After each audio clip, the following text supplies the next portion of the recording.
تیسرا رکوع آ رہا ہے سورہ بقرہ کا، اس میں قرآن کی دعوت کا خلاصہ ہے۔ قرآن کیا ماننے کی دعوت دیتا ہے، اس کی پکار کیا ہے۔ جیسا کہ میں عرض کر چکا ہوں، 2/3 قرآن پہلے نازل ہو چکا ہے، پس منظر میں ہے۔ ہمارے لیے اس ترتیب مصحف کے اعتبار سے وہ قرآن بعد میں آئے گا، ترتیب نزول کے اعتبار سے وہ پس منظر میں موجود ہے، لیکن چونکہ یہاں پر مصحف کے اندر یہاں سے آغاز کیا جا رہا ہے، لہذا اس کا خلاصہ جو ہے لب لباب یہ ایک رکوع میں، اور قرآن کے فلسفے کا اور اس کے بعض نہایت ہی اہم جو موضوعات ہیں اور مسائل ہیں ان کا ذکر پھر چوتھے رکوع میں۔ ابھی ہم تیسرا رکوع پڑھ رہے ہیں۔ یا ایھا الناس اعبدوا ربکم الذی خلقکم والذین من قبلکم لعلکم تتقون۔ اے لوگو، بندگی اختیار کرو اپنے اس رب کی، اپنے اس مالک کی جس نے تمہیں پیدا کیا، اور نہ صرف تم کو پیدا کیا، تم سے پہلے جتنے لوگ گزرے انہیں بھی پیدا کیا تاکہ تم بچ سکو۔ یہ قرآن کی دعوت کا خلاصہ ہے، اور یہ نوٹ کر لیجئے یہ تمام انبیاء اور رسل کی دعوت یہی تھی۔ اب جب پڑھیں گے سورہ اعراف پڑھیں گے، سورہ شعراء پڑھیں گے، ایک ایک کا نام لے کر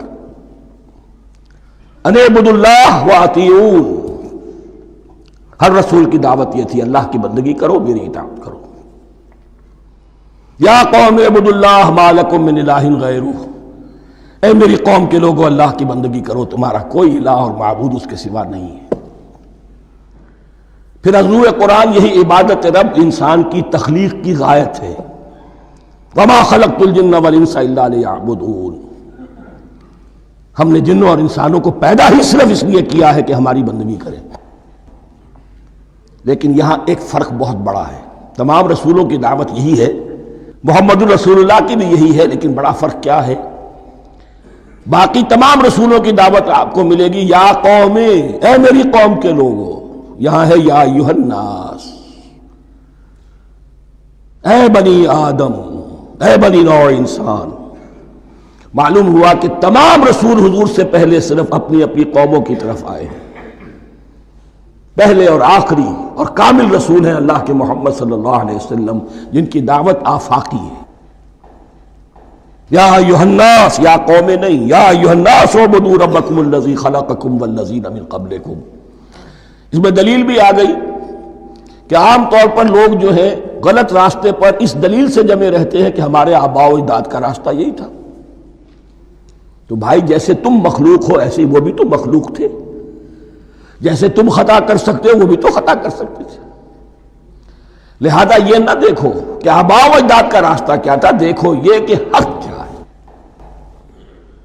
لعلکم تتقون، تاکہ تم بچ جاؤ، دنیا میں افراط و تفریط کے دھکوں سے بچ جاؤ گے، آخرت میں اللہ کے عذاب سے بچ جاؤ گے۔ ان دونوں سے اگر بچنا ہے تو اللہ کی بندگی کی روش اختیار کرو۔ اچھا، کس رب کی؟ الذی جعل لکم الارض فراشا والسماء بناء، جس نے تمہارے لیے زمین کو فرش بنا دیا اور آسمان کو چھت بنا دیا۔ وانزل من السماء ماء، اور آسمان سے پانی برسایا۔ فاخرج بہ من الثمرات رزقا لکم، اور پھر اس پانی کے ذریعے سے زمین سے میووں کی شکل میں، پیداوار کی شکل میں تمہارے لیے رزق اگایا۔ فلا تجعلوا للہ اندادا وانتم تعلمون، تو ہرگز نہ اللہ کا مد مقابل کسی کو ٹھہراؤ جانتے بوجھتے۔ وانتم تعلمون کا ایک مطلب یہ بھی ہے کہ تم بھی مانتے ہو کہ اس کائنات کا خالق اللہ کے سوا کوئی نہیں۔ اہل عرب بھی مانتے تھے، جو ان کے دیوی دیوتا تھے وہ سمجھتے تھے کہ یہ اللہ کے اوتار ہیں، یا اللہ کے ہاں بہت یہ پسندیدہ ہیں، اللہ کے محبوب ہیں، اس کے اولیاء ہیں، اس کی بیٹیاں ہیں، لہذا یہ شفاعت کریں گے تو ہمارا بیڑا پار ہو جائے گا۔ ورنہ خالق وہ مانتے تھے اللہ ایک ہی ہے۔ جب تم یہ مانتے ہو کائنات کا خالق ایک، مدبر ایک، تو اب کسی کو اس کا مد مقابل نہ بناؤ۔ انداد ند کی جمع ہے، لا ضد لہ ولا ند لہ، اللہ کا کوئی مد مقابل نہیں۔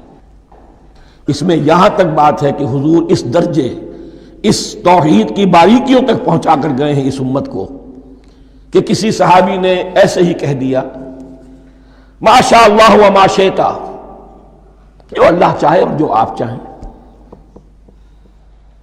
حضور نے فوراً ٹوک دیا اجعلتنی للہ ندا، کیا تو نے مجھے اللہ کا مد مقابل بنا دیا ہے؟ اس کائنات میں مشیت صرف ایک کی چلتی ہے، کسی اور کی مشیت اس کی مشیت کے تابع پوری ہو جائے، لیکن مشیت مطلقہ صرف اس کی ہے۔ یہاں تک کہ حضور سے فرمایا گیا کہ اے نبی آپ کے لیے یہ ممکن نہیں ہے جسے چاہے ہدایت دے دیں، انک لا تہدی من احببت ولکن اللہ یہدی من یشاء۔ اگر یہ اختیار میں ہوتا تو ابو طالب دنیا سے بغیر ایمان لائے نہ جاتے۔ فلا تجعلوا للہ اندادا وانتم تعلمون۔ اب ان دو آیتوں میں تو یوں سمجھیے توحید نظری بھی اور توحید عملی بھی۔ توحید عملی کیا ہے؟ بندگی صرف اسی کی ہو۔ اب آیا ہے رسالت کا معاملہ، وَإِن كُنتُمْ فِي رَيْبٍ مِّمَّا نَزَّلْنَا عَلَىٰ عَبْدِنَا، اگر تمہیں رسالت محمدی پر شک ہے صلی اللہ علیہ وسلم، اس کے کیا معنی ہے؟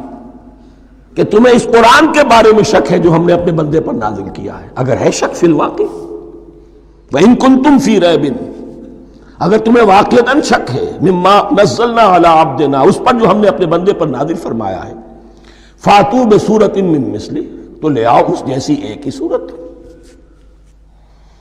یہ ہم کل پوری تفصیل سے دیکھ چکے ہیں کہ برسبیل تنزل یہاں پہنچے ہیں۔ پہلے دو آیتیں میں نے آپ کو سنائی تھی، اس میں پورے قرآن کی مثال لانے کا چیلنج کیا گیا۔ پھر ایک آیت سنائی جس میں 10 صورتیں ہی لے آؤ۔ اب آخری درجے میں ایک صورت ہی بنا لا، اور ایک صورت تو سورۃ العصر کے مساوی بھی ہو سکتی تھی، سورۃ الکوثر کے مساوی بھی ہو سکتی تھی۔ وَادْعُوا شُهَدَاءَكُم مِّن دُونِ اللَّهِ إِن كُنتُمْ صَادِقِينَ، اور بلا لو اپنے سارے مددگاروں کو اللہ کے سوا، جن ہوں انس ہوں۔ اس لیے کہ قریش کا خیال یہ تھا کہ جو شعراء ہوتے ہیں ان کے پاس جن ہوتے ہیں، وہ جن انہیں سکھاتے ہیں، ورنہ عام آدمی تو یہ شعر نہیں کہہ سکتا۔ تو تمہارا اگر کوئی گمان ہے کوئی جنات سکھانے والے ہیں، کوئی انسان ہے، خطیب ہے، شعراء ہے، ادیب، سب کو جمع کر، ان کنتم صادقین۔ اب یہ ہے بہت ہی، جس کو میں نے کل کہا تھا، آپ کو یاد ہوگا، قرآن کا انداز کیا ہوتا ہے کہ وہ اپنے اندر جھانکنے کی دعوت دیتا ہے۔ یہ گویا کہ آنکھوں میں آنکھیں ڈال کر یہ کہا جا رہا ہے کہ حقیقت میں تمہیں کوئی شک نہیں ہے، یہ تم بات بنا رہے ہو صرف۔ اگر واقعتاً شک ہے تو آؤ میدان میں، حقیقت یہ ہے کہ تمہیں شک نہیں ہے۔ اگر تم سچے ہو فاتوا بسورۃ من مثلہ، تو اس جیسی ایک ہی صورت بنا لاؤ۔ فإن لم تفعلوا، اب ذرا انداز دیکھیے تحدی کا اور چیلنج کا۔ پھر اگر تم یہ نہ کر پاؤ، وَلَن تَفْعَلُوا، اور ہرگز نہیں کر سکو گے، یہ چیلنج کون دے سکتا ہے؟ اللہ کے سوا کوئی نہیں دے سکتا۔ یہ انداز کسی کتاب کا نہیں ہے۔ ذَلِكَ الْكِتَابُ لَا رَيْبَ فِيهِ، یہ کسی کا نہیں ہے۔ فَإِن لَمْ تَفْعَلُوا وَلَن تَفْعَلُوا، پھر اگر تم نہ کر پاؤ اور تم ہرگز نہیں کر پاؤ گے، فَاتَّقُوا النَّارَ الَّتِي وَقُودُهَا النَّاسُ وَالْحِجَارَةُ، تو ڈرو اس آگ سے جس کا ایندھن بنیں گے انسان اور پتھر۔ اعدت للکافرین، کافروں کے لیے تیار کر لی گئی ہے، بھڑکا دی گئی ہے۔ پتھروں کا ذکر خاص طور پر کیوں ہے؟ دو اس کے امکانات ہیں۔